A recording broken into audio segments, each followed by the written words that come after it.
be Latino or Hispanic in the United States is beyond language or being born in a certain region. Our shared cultural identity is vast and diverse, rich in history, values, and traditions. We are a driving force in this country and the world. In Montgomery County, we are more than 200,000. We all have different stories, but this land is our common ground. Today, we honor those who, through their hard work and dedication, have shaped and made better our nation and region. Born in El Salvador, Ana Sol Gutierrez never imagined she'd become a powerful figure in the history of Latino politics in the U.S.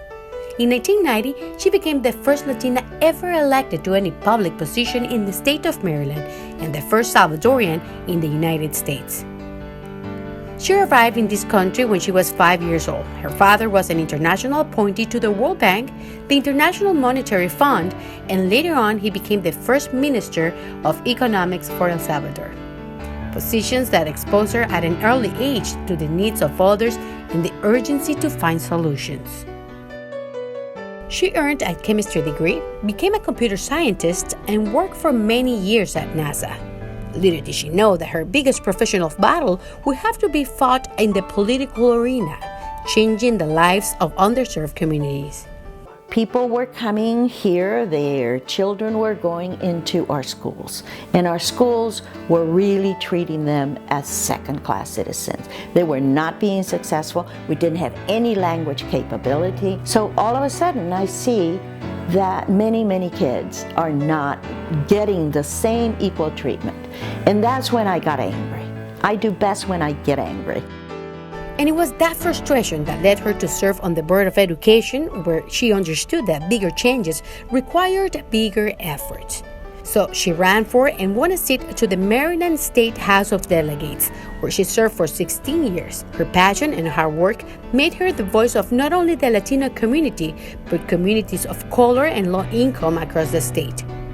She is best known for her fight on the approval of the DREAM Act, marriage equality, abolition of the death penalty, increasing the minimum wage, driver's licenses for all Maryland residents, and the recognition of bilingual professionals through the seal of biliteracy, to mention some. Her story is still being written, and her legacy will continue to grow. It's not really about myself. It really isn't. It's what do you leave behind?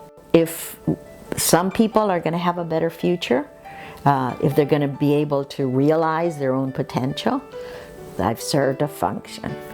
She's now retired, but it hasn't been an excuse for a woman that works out of her heart, making sure that those in need have better opportunities. She assures that she will serve her community until her last breath and hopes that many others, including her grandchildren, will follow her steps of serving. I think we have to have a much broader view of the world, and especially now, when we're seeing this country become more and more divided, and that's not going to be good for anybody.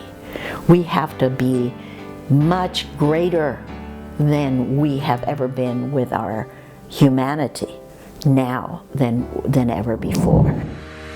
Salvadorians lead the Latino numbers in Montgomery County.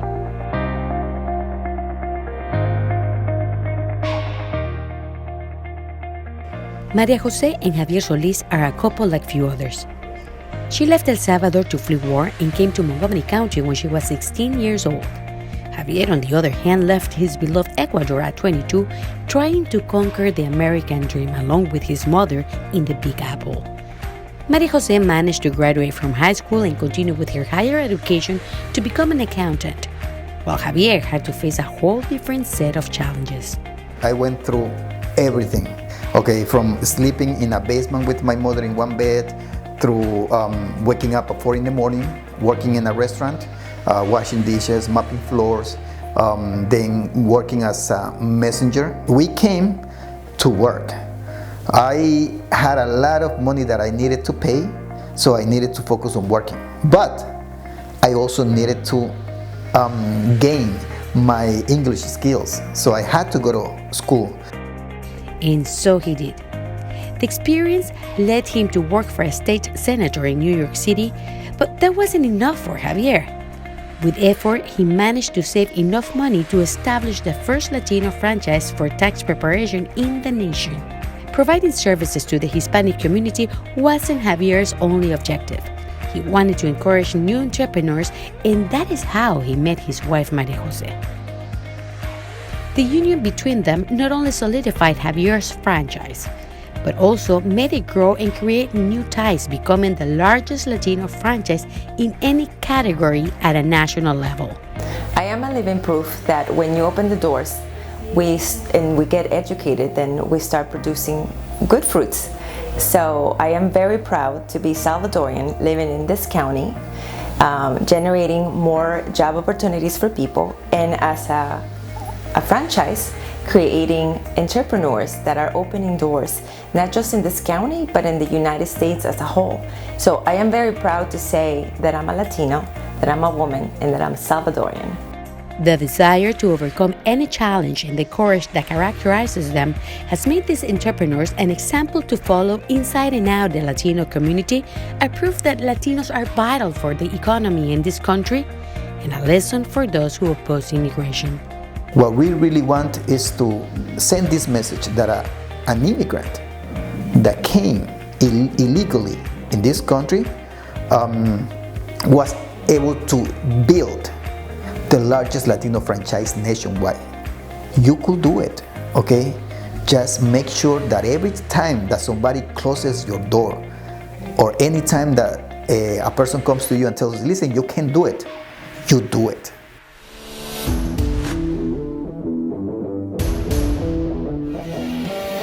Moises Linares is a kid from South Central Los Angeles, the son of immigrants, first generation American, the sports anchor for Telemundo 44, also NBC4. I also do the play-by-play for the Washington Redskins in Spanish. I guess an overachiever, you can say. I'm driven, and I always ask myself, where did that drive come from? You know, where was it born? And I think it was just watching my mom struggle, being a victim of domestic violence. As a kid, when I was 7, 8 years old, I found her on the floor bleeding, in pain, or I would run and call the cops because my stepfather would beat her. My entire 12th grade year, I was homeless, just crashing people's houses, just trying to maintain myself for an entire year as I graduated high school. And where people tell you on a consistent basis, you have 3 options in this life. You're gonna go to jail, you're gonna join a gang, or you're gonna end up dead. And those were some of the options I heard when I was growing up, and I said no. I said no, that's not the life that I want. No one in my family before me has been successful at an educational level, right at the education level. When you're growing up in this country, you're already beginning in a disadvantage when you come from a poor neighborhood, because you don't have the same opportunities, you don't have the same chances, you don't have the resources to study, to go to school. Sometimes we're in college and we're also working full-time jobs, trying to find the balance, thinking, hey, I have to make this happen because my life depends on it. For us, this is life or death. If we don't make it, the next generation won't make it. Son pequeños.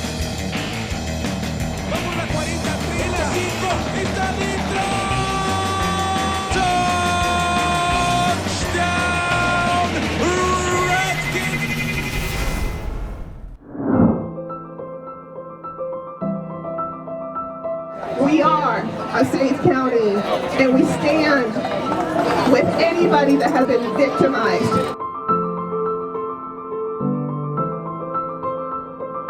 I don't take no for an answer easy, and I'm not very shy about going for what I think it's important.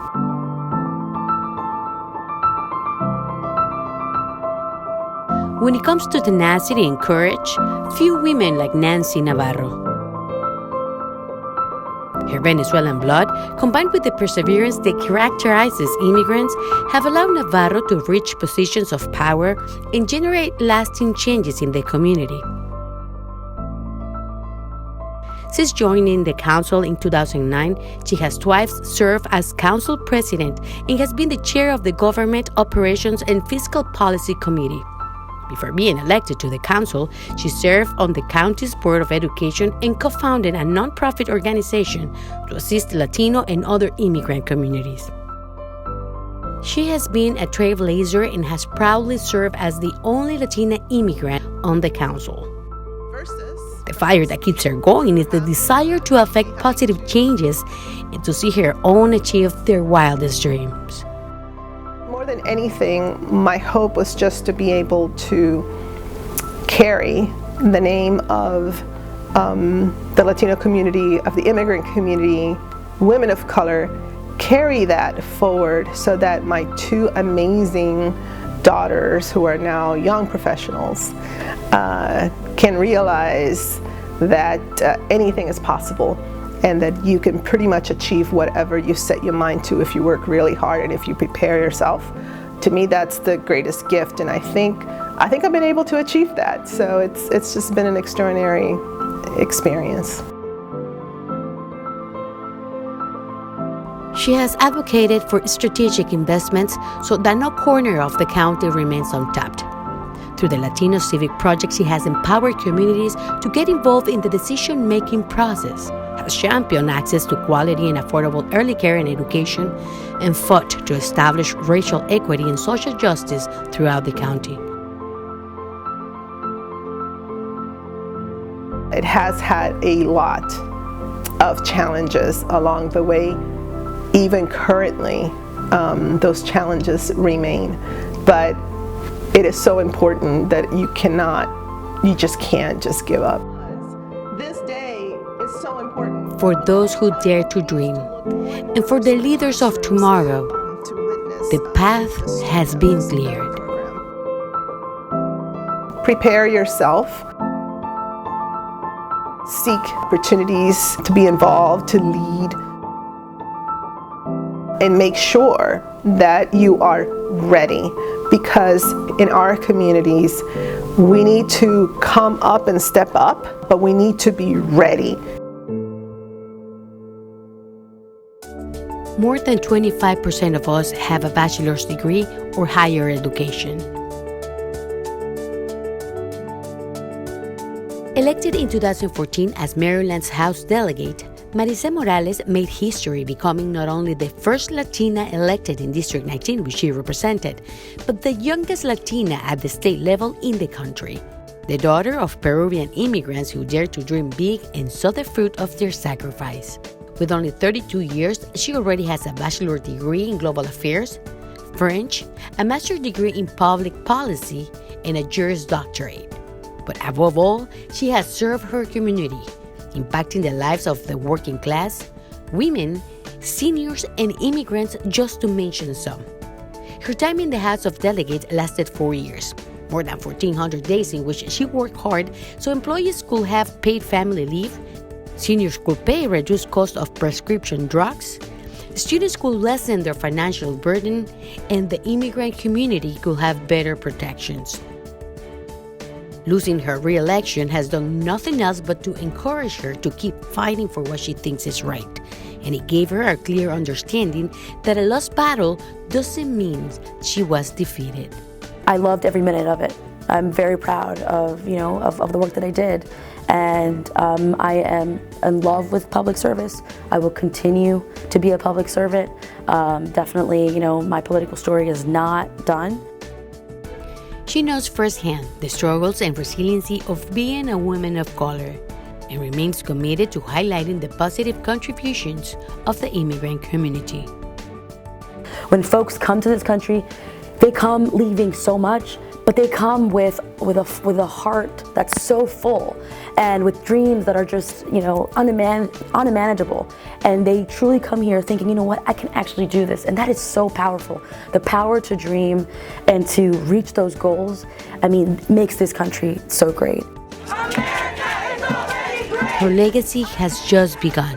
For what she has already accomplished and for what is to come, we recognize Maricé Morales as a true pride for the Latino community. Young Latinos 18 to 34 years old make up the largest group for Hispanics.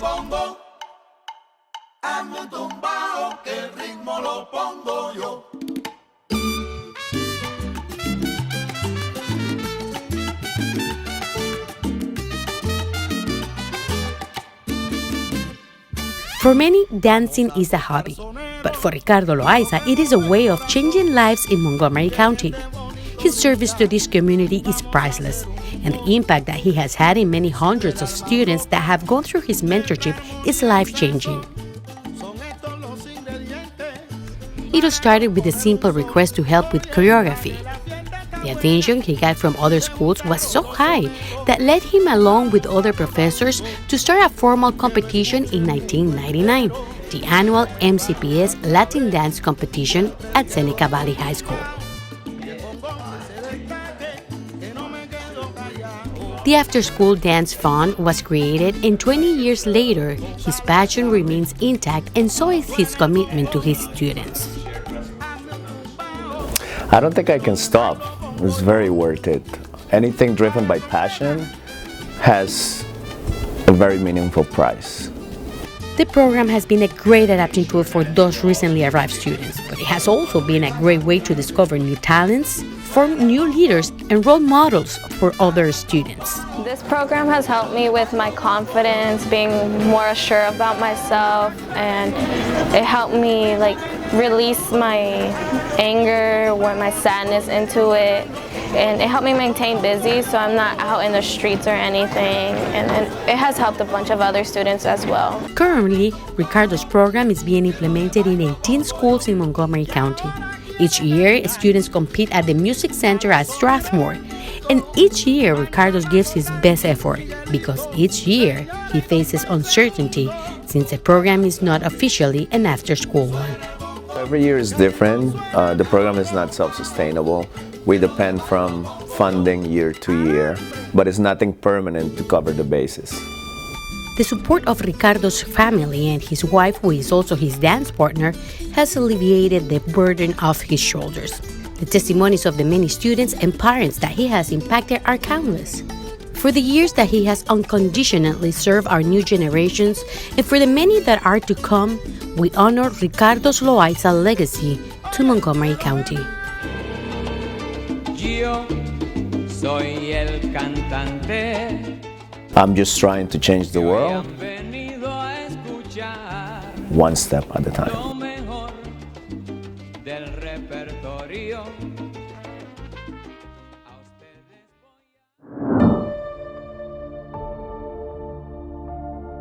Born here, but always has considered himself Latino. Always picked the child that nobody talked to as a friend. When he went to college, he did an internship at UNAM in Mexico, and he volunteered for this program to take care of kids that didn't have any homes. I think that's when I started pinpointed that was his cause. His calling was to help, was to be socially minded and help people that are in need. That's Gabe Albornoz, a man whose heart is invested in the needs of others. His integrity has always been his greatest asset. The focus of his work has always been around children and the elderly, which give him a special sensitivity to the needs of the most vulnerable. He became the youngest political appointee in the history of Montgomery County, leading the Department of Recreation, an agency that won 36 awards at a national and state level for excellence during his tenure. In 2018, he was elected as a council member at large for the Montgomery County Council, becoming the third Latino to occupy a seat in this legislative branch. During his time in the council, he has worked on the reutilization of county buildings, deterring e-cigarette use by our youth, and addressing the needs of those with special needs. His service and determination now more than ever is crucial for the immigrant community and other minority groups, a function that he gladly performs despite the pressure he faces. While it's a difficult time to lead, it's an important time to lead, and I feel a tremendous obligation to represent our Latino community because it's the fastest growing demographic that we have here in the county, and we need to give voice to the voiceless. And so that's why I'm here, and while I will continue to serve the entire community, I in particular want to make sure that our immigrant and Latino community feel represented. His family is his strength and motivation, and it is his hope that his children will follow in his footsteps, valuing service just as his parents instill in him. For us, life is pretty complete. And the way he gets along with people, the way he organizes, the way he reaches consensus, those qualities are going to carry him wherever he goes.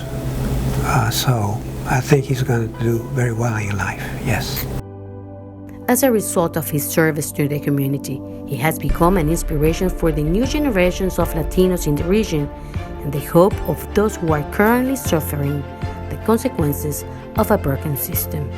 The circumstances that lead people to come here are complex, but while they're here, we have to do everything that we can to make sure they feel welcome, to make sure they feel supported, because we have a moral obligation to do that, but I also think we have a public policy and economic obligation to do it as well, because we all succeed when we all succeed.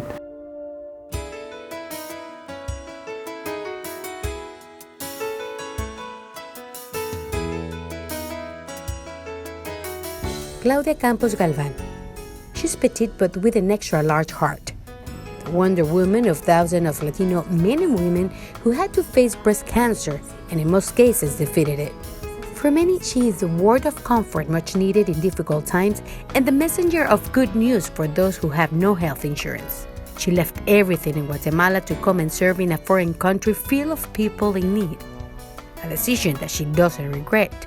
They suffer a lot, and giving them the opportunity to have access to the services for preventing the cancer or treat the cancer or provide support in all the continuum of cancer is something that give me a lot of passion in my life and also give me a lot of meaning in my life. Her service through Nueva Vida, an organization that informs, supports, and empowers Hispanic families whose lives are affected by cancer, has become crucial for those who receive her assistance. She takes her time to get to know them at a personal level and walks them through their tough process. Un proceso de cáncer es bien difícil desde el diagnóstico que le dan a uno. Entonces, ella nos ha ayudado para poder sobrellevar ese proceso, ¿me entiendes? Pero ha sido muy difícil no haber contado con la ayuda de ella. She loves what she does and believes in educating her patients to transform their thoughts to generate hope. She assures that she will dedicate her life not only to continue serving, but to sensitize the health system in the region to the challenges of the Hispanic community. I am so blessed because people gave me the opportunity to be with them in the hardest time. They are suffering and they are in pain, they are in depression and anxiety because they received the news that they have cancer. And it is like, for me, being with them is God, the universe gave me the opportunity to be blessed and to be with them.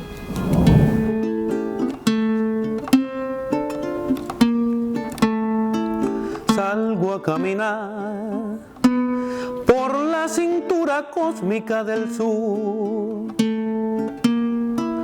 Enamorado de la música, un enamorado de la vida.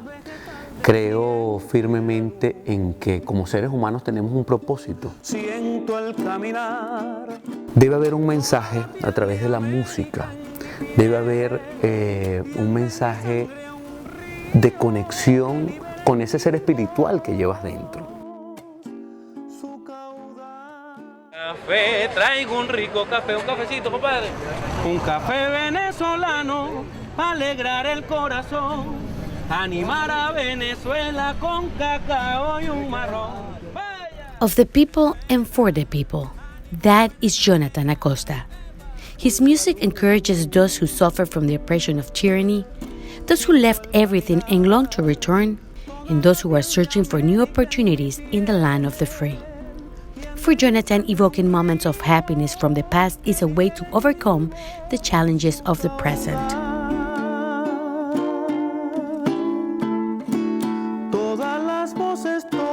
El objetivo de mi música es conectar a la comunidad hispana con su raíz, con su esencia, con sus orígenes, con ese cafecito caliente en la mesa, con eso que teníamos, con ese pancito dulce que generalmente se mojaba en el café. Bueno, eso es lo que somos realmente. Y eso en definitiva es lo que nosotros podemos con la música de algún modo pues trasladar esos pensamientos y desde allí fortalecernos. His passion for music began at age 4, and now, through his notes, he seeks to generate changes that impact the lives of those who are lucky enough to meet him. For years, he has served in his native Venezuela, giving aid to malnourished children and providing them with a musical education through his organization Pido Permiso, or I Ask for Permission. He currently works in the Washington, D.C. metropolitan area on the implementation of what he calls an urban resilience nucleus, which seeks to address the concerns of at-risk youth through music. Yo creo fundamentalmente en que la música es una gran herramienta para atender esas necesidades de estos jóvenes latinos, de jóvenes hispanos que tienen carencias emocionales, carencia de atenciones en varias áreas, y es parte de mi propuesta. Yo les extiendo mi mano para que estos jóvenes hispanos, para que estos jóvenes latinos se aferren del arte, se aferren de la música, se aferren del amor. His role as a son, father, and Venezuela immigrant makes him sensitive to the challenges of his people, but it is his courage and determination that leads him to generate changes in his community.